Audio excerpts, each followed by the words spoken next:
Bismillahirrahmanirrahim. Assalamualaikum warahmatullahi wabarakatuh. Innal hamdalillah nahmaduhu wa nasta'inuhu wa nastahdihi wa nastaghfiruh wa na'udzu billahi min shururi anfusina wa min sayyiati a'malina. Man yahdihillahu fala mudilla lahu wa man yudlilhu fala hadiya lahu. Ashhadu an la ilaha illallah wahdahu la syarika lah wa ashhadu anna Muhammadan abduhu wa rasuluhu wa man ittaba'ahu wa man walah. Subhanaka la ilma lana illa ma 'allamtana innaka antal alimul hakim. Subhanaka la Rabbi shrah li sadri wa yassir li amri wahlul 'uqdatam min lisani yafqahu qawli. Qala Allah Ta'ala, a'udzu billahi minasy syaithanir rajim. Ya ayyuhalladzina amanu sabiru wasabiru warabitu wattaqullaha la'allakum tuflihun. Wa qala Rasulullah sallallahu alaihi wasallam, man 'ada aw ra'a ila al-masjidin bunya lahu baitan fil jannah. Man kharaja min baitihi mutahhiran li salatil maktubah fa ajruhu kal hajji wal muhrim. Atau kama qala Rasulullah sadaqallah wa sadaqa Rasulullah sallallahu alaihi wasallam. Yang dimuliakan lagi dirahmati Allah, tuan-tuan imam, barisan kepimpinan dan pengurusan masjid yang diketuai yang mulia Datuk Pengurusi, timbalan pengurusi, ahli-ahli jawatan kuasa, khususnya para pegawai-pegawai masjid, para asatizah muslimin dan muslimat jamaah maghrib yang dirahmati Allah sekalian. Alhamdulillah, marilah sama-sama kita meneruskan rasa kesyukuran kita kehadrat Allah Subhanahu wa taala di atas kurniaan yang diberikan kepada kita.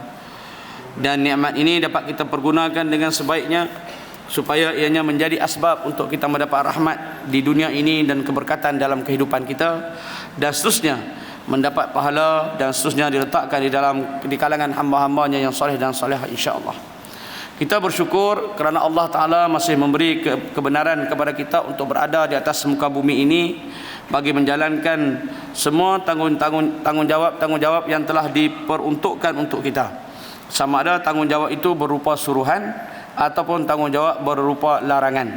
Kerana kedua-duanya itu datang seiring di dalam Al-Quran supaya kita memperbanyakkan arahan ataupun memperbanyakkan urusan melakukan kebaikan, tapi dalam masa yang sama juga kita kena berusaha untuk menjauhkan diri daripada kemungkaran. InsyaAllah kehidupan kita diberkati dan diridai oleh Allah Jalla wa Ala insyaAllah.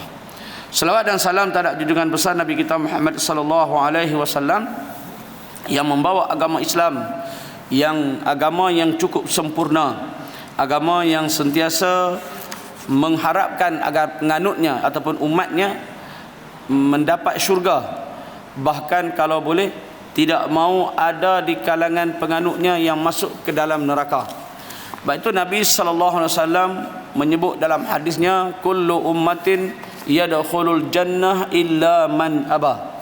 Setiap umat aku akan dimasukkan ke dalam syurga kecuali mereka yang enggan, yang tak mau masuk syurga. Qala man aba ya Rasulullah. Sahabat bertanya, siapakah yang enggan itu Rasulullah? Lalu Nabi menjawab, man asani faqad aba. Mereka yang enggan mengikut sunnahku, mengikut jalanku, maka itulah mereka yang dikenali sebagai orang yang tidak mau masuk ke dalam agama, tidak mau masuk ke dalam syurga. Jadi bermakna tuan-tuan, Islam ini bukan hadir untuk membawa manusia ke neraka ataupun ke jalan kesesatan, dan kalau boleh dia nak ke semua umatnya masuk ke dalam syurga. Lepas tu dalam Al-Quran juga Allah menyediakan peluang dan ruang yang begitu banyak untuk kita meraih fadilat ataupun kita meraih pahala. Lepas itu Allah sebut wabtaghi fima atakallahu daral akhirah. Apa-apa sahaja yang boleh menyebabkan kamu berbahagia di negeri akhirat, carilah. Sebab itu juga dalam Al-Quran Allah sebut man jaa bil hasanati falahu asyra amsalha. Barang siapa yang buat baik, Allah bagi 10 kali ganda. Maknanya Allah begitu pemurah nak suruh kita buat baik dan masuk ke dalam syurga. Inilah hakikat agama kita. Jadi mudah-mudahan agama yang kita pegang ini, peganglah sebaik-baiknya. Seperti mana kata junjungan besar Nabi kita Muhammad sallallahu alaihi wasallam, addu bin nawajih, peganglah, gigitlah dengan gigi geraham kamu. Maknanya pegang kuat-kuat agama Islam, dan jadikanlah agama ini sebenar-benarnya sebagai pegangan ataupun nizam dalam kehidupan kita, insya-Allah. Baik tuan-tuan yang dirahmati Allah, kita sambung untuk pusingan yang kedua.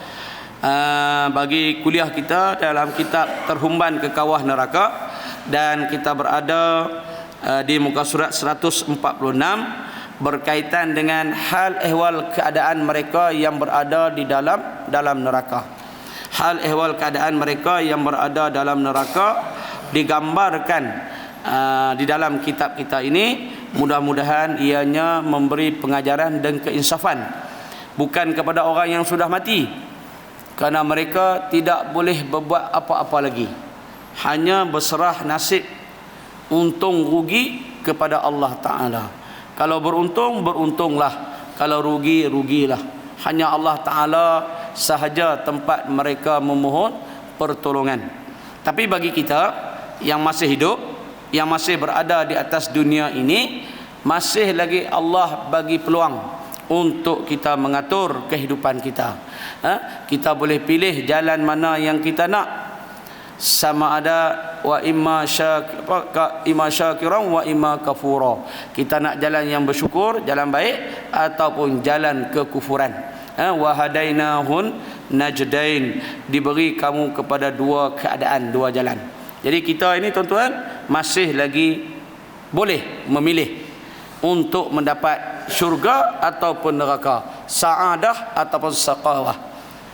Sedangkan sahabat-sahabat kita yang duduk 5 kaki di dalam sana tak boleh pilih.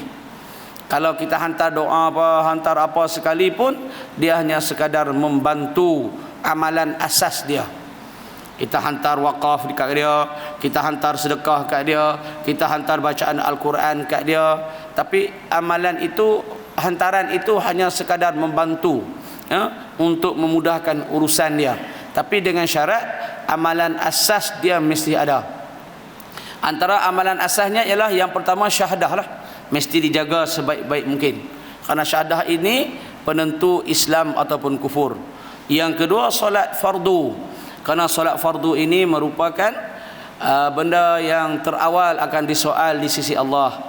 Yang ketiga rukun-rukun yang lainlah, haji, zakat, puasa yang difardukan di atas dunia ini. Jadi kita ni hanya sekadar membantu saja, mereka lah yang menentukan. Jadi maknanya amalan kita ini terletak kepada diri kita sendiri. Baik itu tuan-tuan, dalam mana-mana keadaan, kok mana-mana pun, kita lah yang menentukan nasib kita di dunia, di akhirat nanti, sama ada syurga ataupun neraka. Dan insya-Allah malam ini kita sambung, mudah-mudahan kita mendapat gambaran yang sebenarnya berkaitan dengan kesengsaraan dan kedahsyatan ahli neraka. Sehingga dalam perjumpaan kita pada minggu lepas dikatakan ahli neraka itu menangis sampai habis air mata, kering. Kemudian sambung pula dengan darah, keluar pula darah. Maknanya keluar, menangis sampai keluar air mata darah, dan air mata darah itu mengalir seperti mana sungai yang boleh melayarkan sebuah perahu. Tangisan yang kita kata tidak berguna lagi, tak boleh buat apa dah. Sebab itu tuan-tuan yang dirahmati Allah, atas dunia ini menangis kita ada hak dia, gembira ketawa kita ada hak dia.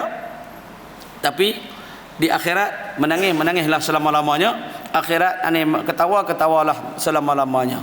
Jadi itulah sebenarnya yang patut kita pertimbangkan, sama ada nak menangis selama-lamanya ataupun nak ketawa selama-lamanya, ataupun seronok selama-lamanya di negeri akhirat. Qala musannif rahimahullah taala, wa nafa'na wa iyyakum bi ulumihi fi mudarani insyaallah minal aminin.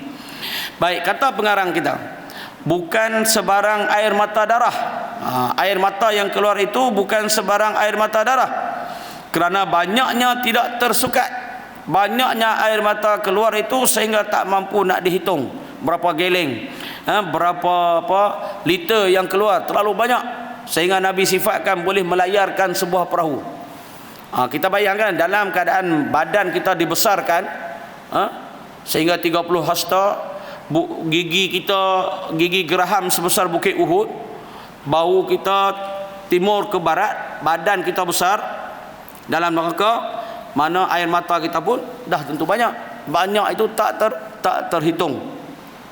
Sehingga jika dikumpulkan darah itu, air mata darah tadi, mampu untuk sebuah perahu berlayar di dalamnya. Maknanya banyak sungguhlah air matanya. Bagaimanakah itu? Allah sahaja yang lebih mengetahui dan tidak tergambar di layar fikiran. Ada benda-benda tuan-tuan yang memang kita tak boleh nak dapat apa sebab dan akibat. Sebagai contoh, ada hadis larangan Nabi daripada menyilangkan tangan, kan? Nabi tak bagi kita jaringkan tangan macam ni, kan? Larangan itu larangan makruh lah, tak boleh. Kita tak jumpa apa sebab Nabi larang. Nabi larang kita duduk menumpang tangan ke belakang, gaya kehidupan duduknya syaitan. Kita tak dapat nak jumpa apa sebab dia, larangan. Jadi sebagai orang Islam, sebagai orang yang beriman, kita tak payah tunggu sebab. Kita dengar saja arahan daripada Nabi, walaupun benda tu logik ke, tak logik ke, relevan ke, tak relevan ke, asal saja daripada Nabi, maka kita kena dengar wa ata', asma' wa ata'. Kita dengar dan kita taat. Jangan kita jadi macam setengah-setengah orang nak cari sebab dulu. Oh, ni sebab dulu. Lah tak ada dah. Kan? Dulu kerana dulu sebab tu arahan macam tu. Allah tak ada dah. Kita nak cari sebab dan akibat dulu, cari sebab dulu. Tak boleh. Islam meletakkan ada benda-benda yang memang tak boleh nak fikir. Macam isu ini, nangis sampai keluar air mata darah dan boleh melayarkan perahu. Tak boleh nak fikir. Tak boleh nak bayangkan. Jadi kalau setengah orang yang mengutamakan akal, dia kata ini semua mengarut ni, ni semua tak logik ni, tah neraka pun tak ada apa. Fahaman komunis macam tu lah. Komunis dia kata neraka tak ada, syurga tak ada, bahkan Tuhan itu pun tidak wujud. Jadi dia kata yang cipta Tuhan, yang cipta syurga, yang cipta neraka, yang cipta dosa, pahala ini, siapa dia? Manusia juga. Kenapa? Dia nak kawal manusia yang buah tadi. Manusia ni terlampau jahat. Macam mana cara nak bagi dia takut? Dia cipta Tuhan. Ini pegangan komunis, falsafah komunis. Dia cipta dosa, dia cipta pahala, dia cipta kebaikan, keburukan, hukum karma dan sebagainya. Jadi orang pun akan takut nak buat dosa. Bagi dia. Sebab bagi dia agama ini menyusahkan. Karena ada agama, adanya sekatan-sekatan tertentu. Sebab itu kita tengok setengah pahaman komunis, yang pure punya komunis, dia tidak percaya kepada agama. Begitu juga dengan isu air mata darah yang boleh melayarkan perahu. Akal tak boleh fikir. Tapi adakah bila akal tak boleh fikir, kita menolaknya? Seperti mana saya katakan tadi, bila datang daripada Nabi, datang daripada Allah, Al-Quran dan hadis, maka kita tak payah gunakan akal. Nak tunggu logik baru ikut. Nak tunggu logik baru percaya. Tak logik tak percaya. Masuk dalam kubur, kubur sejauh mata memandang.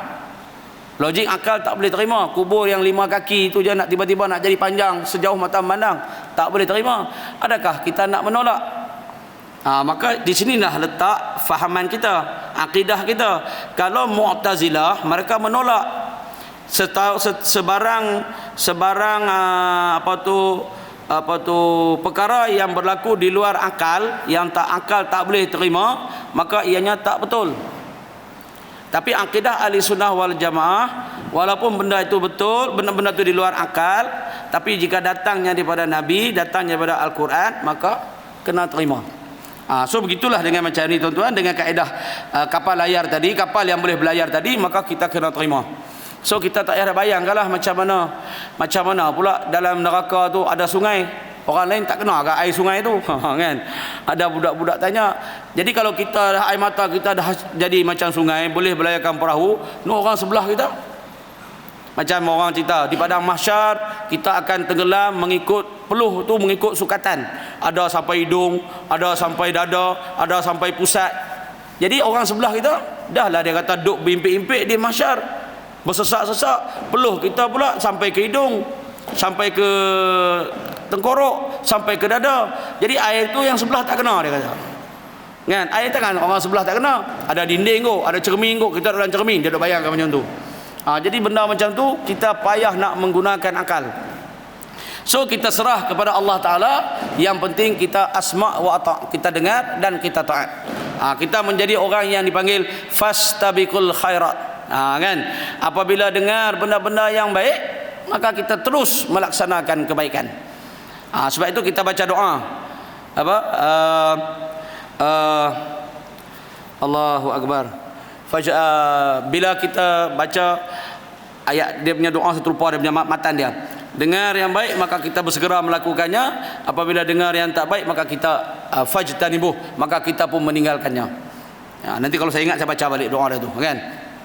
Doa ni memang macam tu. Allahumma inna nas'alukal huda wat tuqa wal afafa wal ghina. Allahumma asin akibatana fi umuri kulliha wa ajina min khizyid dunya wal akhirah. Allahumma arina, dia boleh mari. Allahumma arinal haqqa haqqa warzuqna ittiba'ah. Allahumma arinal haqqa haqqa warzuqna ittiba'ah.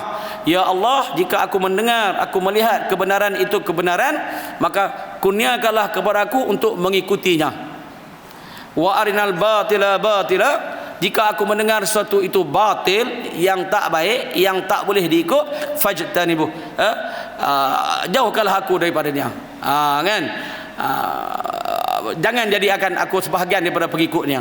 Maksudnya macam tu. Jadi kita kena anggap macam inilah.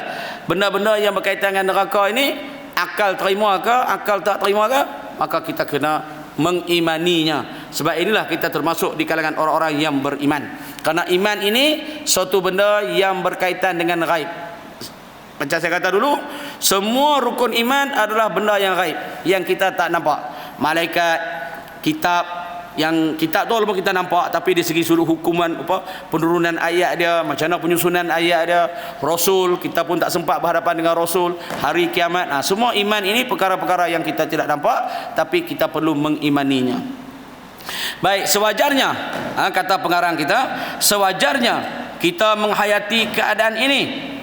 Ambillah pengajaran daripadanya, kerana sesiapa sahaja boleh berada di tempat ahli neraka itu. Sebab itu tuan-tuan yang dirahmati Allah, kadang-kadang kita heran, kan? Kita heran apabila seseorang itu sanggup bercakap, membuat sesuatu perkara yang boleh menjatuhkan akidah dia. Kadang-kadang kita fikir, dia ni tak takut mati ya. Tapi kita pun tak tahulah. Pemikiran kita mungkin tak sama dengan pemikiran dia. Ni contoh hak terbaru yang dia cabar Mahkamah Syariah ni, kan. Sampai dia kata, Allah, di rumah saya jadi imam, dia tahu. Saya jadi imam kat suami dia. Karena di New York apa tu, perempuan boleh jadi imam. Lepas tu Tuhan cipta rambut punya cantik, dia tahu. Rambut punya cantik ikal mayang, kan. Ikan mayang kan, ikan mayang, ikan mayang. Cantik punya rambut, tiba-tiba suruh tutup. Cara dia bercakap tu, hak kita dengar ni, seolah kita kata, dia ni tak takut ke akhirat ke? Kita bimbang takut dia sampai peringkat tak percaya pada akhirat, tak percaya kepada balasan. Kita nak bercakap tu, nak bercakap benda-benda yang jenis macam tu, balik rumah istighfar tu. Apa aku cakap tadi ya? Kita baca hadis tu, yang hadis yang Nabi baca tu, baca-baca Allah, rupanya hadis ini dhaif, ataupun hadis ini palsu, ataupun bukan hadis. Balik rumah kita, risau. Sebab Nabi kata, man kazaba alayya muta'ammidan falyatabawa maq'adahu minan nar. Barang siapa berdusta atas nama aku, Nabi tak buat, dia kata Nabi buat, Nabi tak cakap, dia kata Nabi cakap, maka bersedialah tempat duduk kamu dalam api neraka. Walaupun dia bercakap itu atas niat yang baik. Macam si kawan tu, kan, dia bercakap atas niat yang baik mungkin, tapi niat yang baik tidak menghalalkan perbuatan dia. Mungkin dia tengok suasana dia, pengajian dia, kehidupan dia sebagai seorang perempuan, dia menganggap macam tu, kan. Tapi kita risau bila dia cakap macam tu, seolah dia tak fikir, dia tak mati ya. Kalau dia bukan Islam, kita faham. Orang bukan Islam kita faham sikap orang bukan Islam. Tapi kalau dia Islam, satu syahadah dengan kita, bila dia cakap tu kita naik risau. Saya tengok dia, follow dia punya cerita dia tu, saya naik meremang bulu roma, tuan-tuan. Bila dia cakap tu, apa salahnya perempuan jadi imam? rambut yang lawa-lawa itu Tuhan jadikan bukan suruh tutup, dia kata. Berapa sikap orang agama Islam suka mendiskriminasi wanita, menzalimi wanita. Saya mengucap panjang bila saya baca. Jadi kita risau. Kenapa? Kita bimbang di hadapan Allah nanti macam mana dia nak berhujah. Tapi saya tak tahulah, kemungkinan dia anggap benda-benda macam ni bagi dia betul kan. Tapi hakikatnya kena berhati-hati supaya akidah kita tak jatuh secara kita sedar. Sebab itu kata pengarang kita, sewajarlah kita menghayati keadaan ini. Hayati kita yang berada atas dunia ni, kita masih hidup ini kena hayati bahawa kita hidup ini akan pergi menuju ke arah itu. Tak ada siapa yang terkecuali, tak ada siapa yang boleh skip. Hanya 70,000 orang sahaja yang dapat keistimewaan skip daripada soalan mahsyar yang diketuai oleh Uqashah bin Milhan. Itu disebut oleh Nabi sallallahu alaihi wasallam. Uqashah bin Milhan ini merupakan ketua kepada 70,000 pemuda yang akan masuk ke syurga tanpa hisap. Maknanya tak ada melalui soalan mahsyar. Hak lain-lain tu Nabi-Nabi semua selamatlah. Hak lain-lain macam kita ni semua kena melalui mahsyar dulu. Hak lalu situlah yang kita tak lalu nak tempuh. Hak 70,000 tadi bersama dengan Uqashah tadi, dia masuk ke syurga tanpa hisap. Kemudian para nabi, para syuhada apa semua akan masuk. Hak selebihnya semua kena melalui hisaban ataupun perhitungan di mahsyar. Jadi kita kena lalu semua, tidak ada yang terkecuali. Kan? Bila nak lalu itulah yang kita kena ambil pengajaran bagi kita yang masih berada di atas dunia ini, yang masih diberi kehidupan oleh Allah. Ambillah pengajaran ini daripadanya, kerana sesiapa sahaja boleh berada di tempat ahli neraka itu. Kan? Malaikat Allah ciptakan khusus untuk masuk syurga.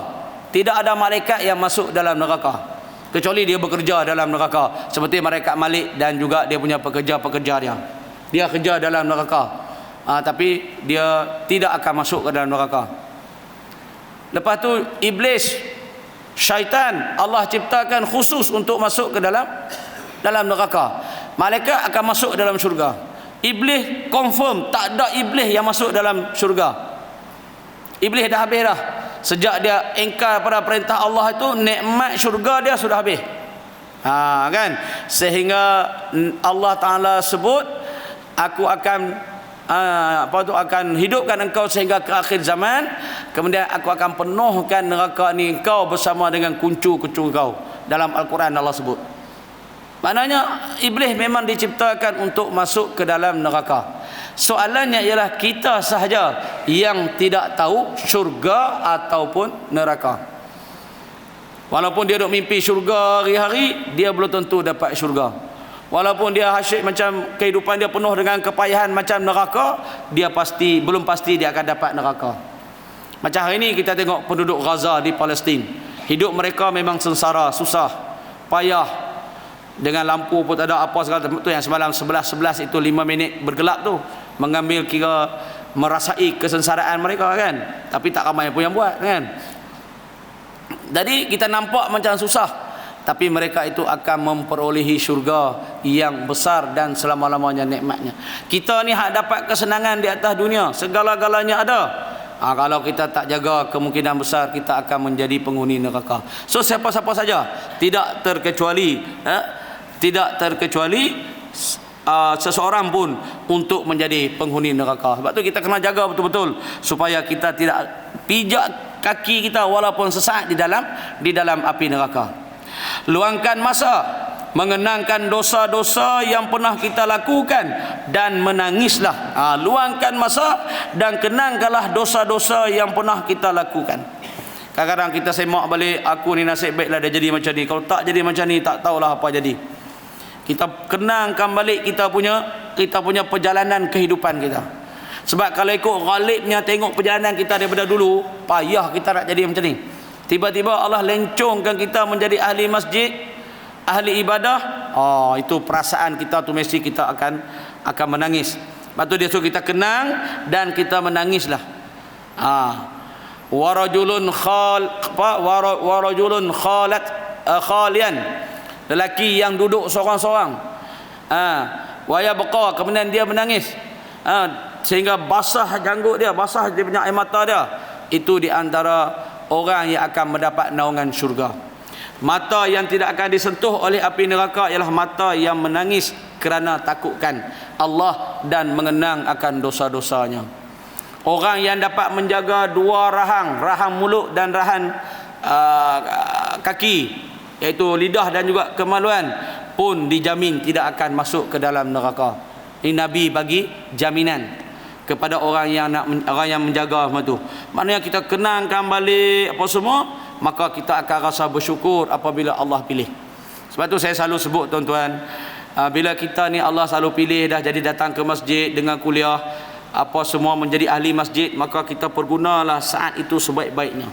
Segala fadilat yang Allah kurniakan dalam masjid kita ini ambil. Sebab kalau dalam kitab solat kenapa berjemaah, kitab ini kecil je, simple, tapi dia punya tajuk dia solat kenapa mesti berjemaah.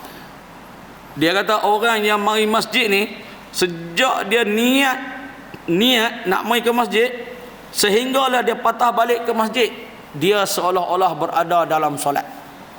Tapi dengan syarat lah, dia kena mari duduk dalam masjid, niat iktikaf, berzikir, tidak melakukan perkara-perkara yang lara. Bukan mari masjid duduk di kanjung isap rokok, orang dah siap takbir nak sembahyang baru dia masuk, kan? Dia mari awal, tapi dia duduk kat belakang kanjung relax sembahyang. Semalam saya mengajar di satu surau, saya tak sebutlah surau tu. Jadi sembahyang ramai, penuh, kan? Ramai. Lepas tu bila kuliah, pi ke mana habis dia kata, kan? Lepas tu habis kuliah, saya pergi duduk belakang lah. Lepas biasalah kuliah belakang, sementara tunggu azan duduk belakang. Saya toleh keluar, tu dia rupanya di Anjung Seri, kan? Di Anjung Seri penuh. Ada kok dekat 10 orang 20 orang penuh. Saya kata ya Allah, duduklah dalam masjid, dengarlah kuliah. Depa punya sembang saya tak tahu cerita apa, kan? Saya ingat Israel dengar pun takut loh kalau sembang waktu tu tengah kuliah tu, kan? Jadi apa kita kata, walaupun Allah dah pilih kita menjadi ahli masjid, ahli surau, tapi kadang-kadang kita abaikan. Kita anggap benda asal aku mari sudah. Kita anggapannya tu, kan? Sebenarnya itu adalah anggapan yang salah.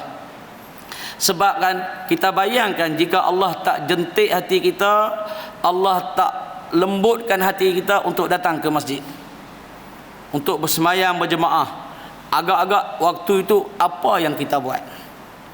Kalau kita semayang juga mungkin alhamdulillah, cuma tak ikut sunnah.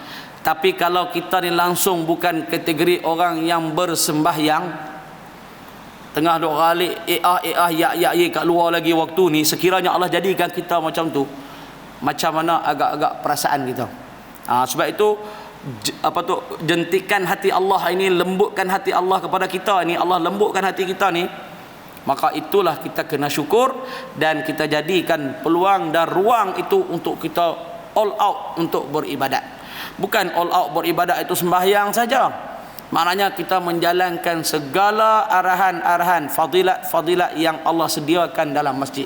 Banyaklah. Macam saya katakan tadi, daripada kita mula mari sampai kita patah balik, Allah anggap kita berada di dalam solat. Sebab itu hadis larangan Nabi, kita jaringkan tangan macam tu, Nabi larang, kerana kita berada dalam solat. Sebabnya wallahu ta'ala alam. Sebab tu kita bila kita mari, kita kena mari langkah kaki kanan, kerana ada dia punya kelebihan-kelebihan semua tu. Dalam kitab tu dijantarkan lah banyak kelebihan-kelebihan dia. Jadi tuan-tuan yang dirahmati Allah, tujuan saya bercakap ini supaya kita dapat merasai bersyukur di atas pilihan Allah terhadap kita melakukan perkara-perkara yang baik. Sebab hati kita bila-bila masa saja Allah boleh tarik balik, Allah boleh bolak-balikkan. Hari ni jadi okey, esok jadi KO, kan? Allah bila-bila masa. Sebab tu ya muqallibal qulub sabit qalbi ala dini wala ta'atik. Al-yawma nunajjika bibadanika tilka nudawiluha bainan nas. Itulah kami gilirkan di antara manusia. Allah sebut dalam Al-Quran.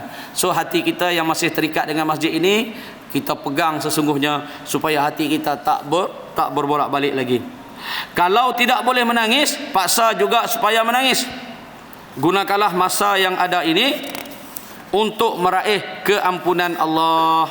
Kita gunakan masa ini untuk meraih keampunan Allah. Pengampunan Allah ini banyak, kan? Antaranya kita duduk saf yang pertama, Allah ampunkan dosa. Kita jawab amin bersama dengan iman, bersama dengan imam kita, pun juga pengampunan dosa kita. Banyak dosa kita. Ambil wudu, keluar air daripada celah-celah jari kita, jatuhnya air wudu, itu juga merupakan keguguran dosa kita dan diampunkan kita. Banyak-banyaklah ya Allah mengampunkan dosa kita. Karena dosa ni boleh kata tiap-tiap hari kita buat. Cuma kita tak buat dosa besar, kita buat dosa kecil sahaja. Dan dosa kecil itu kalau dihimpun, akhirnya dia akan jadi dosa yang besar juga. Baik. Apabila membaca Al-Quran, tadaburlah ayat-ayatnya itu. Tadabur ini maknanya kita memahami sepenuh-penuhnya erti ayat Al-Quran. Macam contoh, la uqsimu biyaumil qiyamah wa la uqsimu bin nafsil lawwamah ayahsabul insanu an lan najma'a izamah bala qadirin ala an nusawwiya banana. Demi hari kiamat, Allah akan himpunkan semua tulang-tulang. Bila hari kiamat berlaku, wa idza bariqal basar wa khasafal qamar wa jumi'asy syamsu wal qamar. Bila kiamat berlaku akan dibelanggarkan semua matahari dan juga bulan, kan? Wa jumi'asy syamsu wal qamar yaqulul insanu yauma idzin ainal mafar. Ketika itu manusia akan porak-poranda duk berkata, di mana kita nak melarikan diri, ainal mafar. Kalla la wazar. Allah kata tak ada lah tempat kamu nak lari, kan? Allah kata yunabbaul insanu yauma idzin basirah. Pada hari itu kamu akan melihat sepenuh-penuhnya kejadian kiamat. Kita terkejut tengok bumi, matahari dengan bulan bertembung, bintang berguguran, berlari-larian, kita nak menyorok kat mana, kan? Allah Ta'ala sifatkan dalam surah Al-Qiyamat. Banyak lagi lah surah. Alam tarokai, apa-apa surah aja yang kita baca, kita tadaburlah. Kita ambil masa seketika memahami. Maknanya kita cara ialah kita baca, lepas tu kita pejam mata, kita baca dia punya artinya, kita ambil sedikit masa untuk kita merasai dia punya feel ayat Al-Quran itu. Bila kita dapat feel, tuan-tuan, baru kita akan rasa. Sebab itu macam Al-Quran kan, saya suka baca macam surah aqimis salata liduluki syamsi ila ghasaqil laili wa qur'anal fajr. Bila kita baca, kita hayati bagaimana Allah perintahkan kita semayang bermula tergelincir matahari, lepas tu bangun malam untuk kita bertahajud, lepas tu Allah turunkan Al-Quran. Al-Quran ini akan menjadi rahmat dan syifa.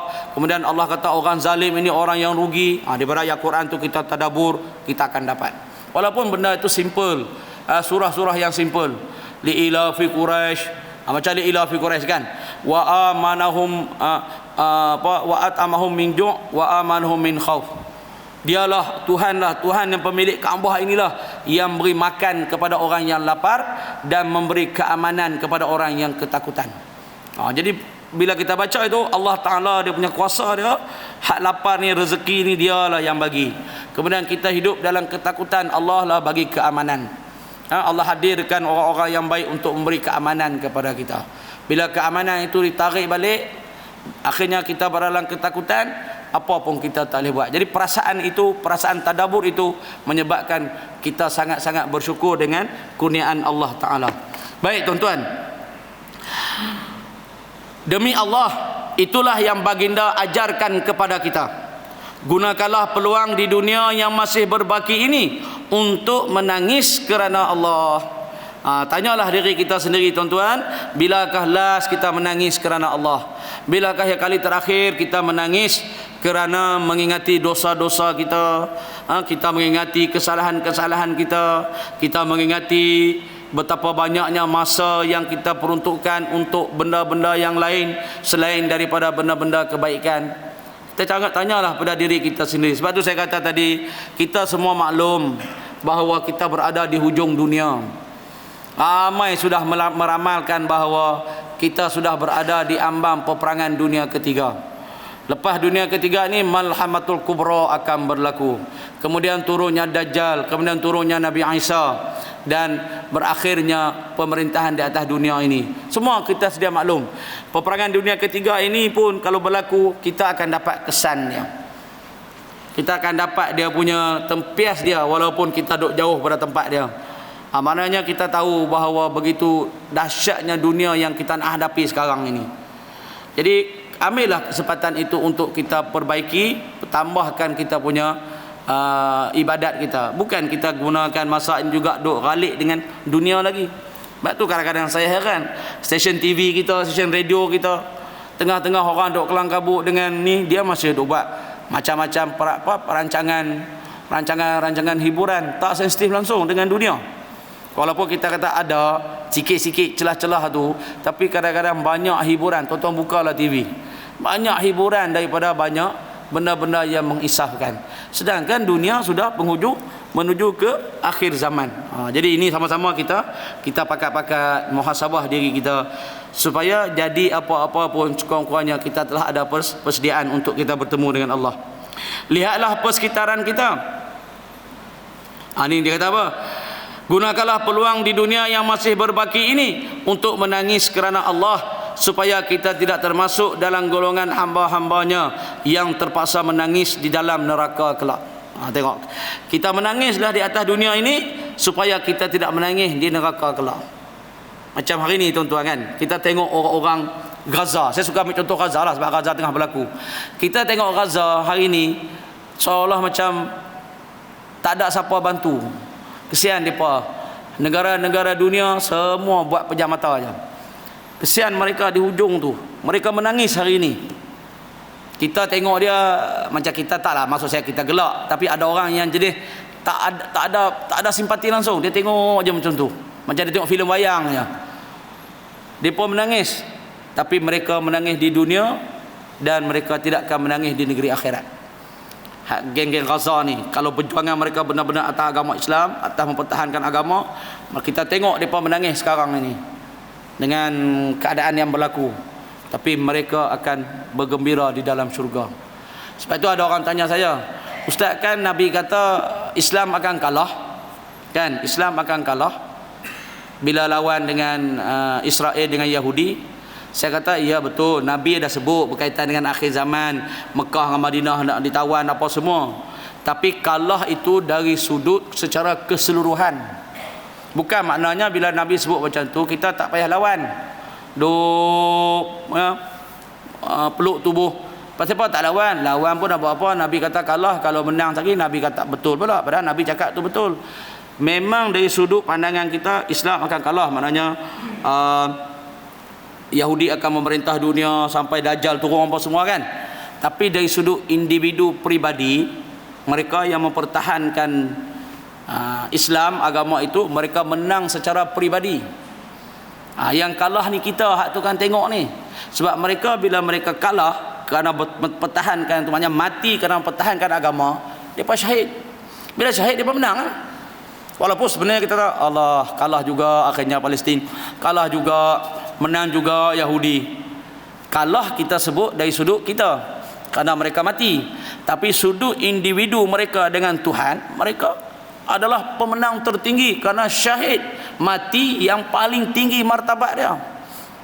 Hak kita ni, hak kita tu kan tengok ni yang kita kalah. Akhirnya kita tak boleh nak menghidupkan syiar agama kita sendiri. Kita tak boleh dah nak sembahyang, tak boleh dah nak buat kuliah, tak boleh dah, kerana dah dikontrol oleh Dajjal pengikut Dajjal tadi. So hak mana memang dah tak kuat iman dah, secara tak langsung terus sembahyang pun tidak, apa pun tidak. Hak kuat iman, dia akan cari jalan untuk sembahyang juga. Maknanya yang kalah itu adalah kita, kerana tak memperjuangkan. Sebab itu dalam kitab Ibnu Katsir, tuan-tuan, ini saya cerita pasal Gaza lah. Ibnu Katsir, Alamatul Qiyamat, Nabi Isa turun berjumpa dengan kelompok yang kecil ni. Kelompok yang kecil ni Nabi Isa jumpa. Dia kata, jangan takut, Allah telah menjanjikan kepada kamu syurga. Kelompok yang kecil inilah Islam yang sebenar, yang mempertahankan agama Islam. Sedangkan Islam yang ramai-ramai duduk keliling, yang besar-besar, negara yang besar-besar itu semua Islam Israel semua tu. Islam mengikut telunjuk Yahudi. Belum tentu menang, belum tentu kalah. Ni hak kelompok kecil yang kita kata sebahagian kecil. Sebab kita tengok hari ni tuan-tuan kan, cuba tengok kan, kita pasal alam dunia sikitlah. Hari ni Gaza satu-satunya negeri ataupun satu wilayah yang masih memperjuangkan Islam. Jatuhnya Gaza maknanya Yahudi akan menguasai seluruh tanah Arab ataupun Timur Tengah, dan akhirnya cita-citanya untuk melahirkan the greatest Israel berjaya. Dia punya halangan dia satu je, Gaza je sekarang ni. Kalaulah halangan dia Arab Saudi, Mesir, Qatar apa semua, lama dah mereka hantar tentera tolong. Tapi hari ni mereka tak buat apa kan. Maknanya hak ni sudut kecil ini je lah. Sebab tu saya kata tadi, itulah kata Ibnu Katsir dalam kitab tadi, golongan yang kecil tu mempertahankan. Hak ni habis. Walaupun kita kata kita duduk jauh, tapi kita kemungkinan besar akan terpecik juga dia punya isu ni. Tapi kalau mereka benar, mereka adalah kelompok yang dinilai sebagai kelompok yang paling tinggi martabat di sisi Allah Jalla wa'ala.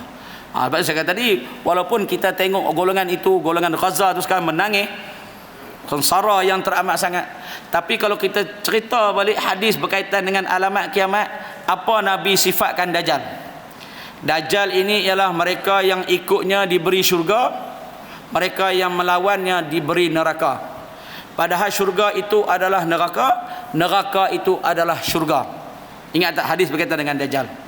Dia boleh turunkan hujan, dia boleh hidupkan orang mati, dia boleh pergi ke mana-mana dunia ini dengan sekelip mata.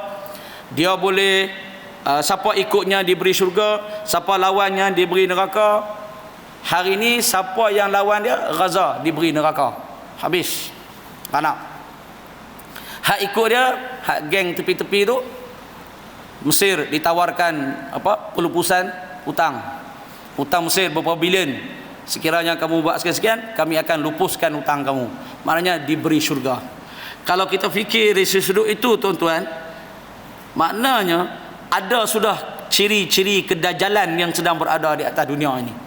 Mana yang ikut dia, semua negara-negara yang ikut dia sekarang hari ini, kita tengok dalam surat khabar tu, dalam TikTok ke apa, semua negara-negara yang diberi syurga, diberi bantuan itu, diberi ini, diberi itu. Hak lawannya semua neraka, maknanya diberi kesengsaraan. Hari terkini Gaza lah. Kalau dulu Syria kita tengok kan, hari ini Gaza lah diberi kesengsaraan yang teramat sangat kerana melawan kehendak dia. Jadi kalau itulah yang kita bincangkan di sudut itu, maknanya inilah pengakhiran kepada dunia ini, kerana Dajjal sudah berleluasa di atas dunia ini. Baik. Jadi maknanya sekali lagi, Gaza itu nampak macam menangis, tapi di akhirat kelak mereka tak akan menangis. Kita yang tak pernah menangis ini, kita bimbang takut kita menangis di negeri akhirat kelak. Menangis atas dunia akan berakhir, tapi menangis di negeri akhirat tidak akan berakhir. Lihatlah persekitaran kita, ada yang menangis disebabkan putus cinta, ada pula yang menangis kerana merasakan dunia yang terlalu asing dan tidak berlaku adil terhadapnya. InsyaAllah lah kita tengok pada perjumpaan kita pada bulan depan, iaitu sambungan. Lihatlah persekitaran kita, ada yang menangis disebabkan putus cinta. Betul lah hari ini kan. Jadi inilah pancaroba dunia yang kita tempuhi sekarang ini. InsyaAllah kita akan sambung Disember nantilah. Wallahu ta'ala alam. Mudah-mudahan Allah berkati pertemuan kita. Mudah-mudahan Allah jadikan kita di kalangan hamba-hambanya yang soleh dan terselamat daripada fitnah Dajjal insyaAllah. Bismillahirrahmanirrahim. Alhamdulillahirabbil alamin. Salatu wassalamu ala asyrafil anbiya'i wal mursalin wa ala alihi washabbihi ajmain. Allahumma ighfir lana dhunubana wa liwalidina warhamhum kama rabbawna shighara wa li jami'il muslimin wal muslimat wal mu'minin wal mu'minat bi rahmatika ya arhamar rahimin. Allahumma faqihna fid din wa 'allimna ta'wil warzuqna fahman nabiyyin. Zidna 'ilma warzuqna fahma bi rahmatika ya arhamar rahimin. Allahumma ansur ikhwanana fi فلسطين خصوصا من ولاية غزة. اللهم أعز الإسلام والمسلمين. اللهم أعز الإسلام والمسلمين. اللهم أعز الإسلام والمسلمين. اللهم انصر إخواننا من المسلمين والمجاهدين والمستضعفين في كل مكان وفي كل زمن يا رب العالمين. دمر أعداءك أعداء الدين من اليهود والنصارى من إسرائيل والأمريكا وولاهم يا رب العالمين. Allahumma ij'al jam'ana hadza jam'an marhuma wa tafarraqana min ba'dihi tafarruqan ma'suma. Rabbana atina fid dunya hasanah wa fil akhirati hasanatan wa qina azaban nar. Wa sallallahu ala sayyidina Muhammad wa ala alihi wa sahbihi wa baraka wa sallam. Walhamdulillahi rabbil alamin. Kita tutup dengan tasbih kifarah dan suratul Asr. Bismillahirrahmanirrahim. Subhanakallahumma wa bihamdika asyhadu an la ilaha illa anta astaghfiruka wa atubu ilaik. Bismillahirrahmanirrahim. Wal 'asri innal insana lafi khusr illa alladhina amanu wa 'amilus solihati wa tawassaw bil haqqi wa tawassaw bis sabr. Wabillahi taufiq. Wassalamu alaikum warahmatullahi wabarakatuh.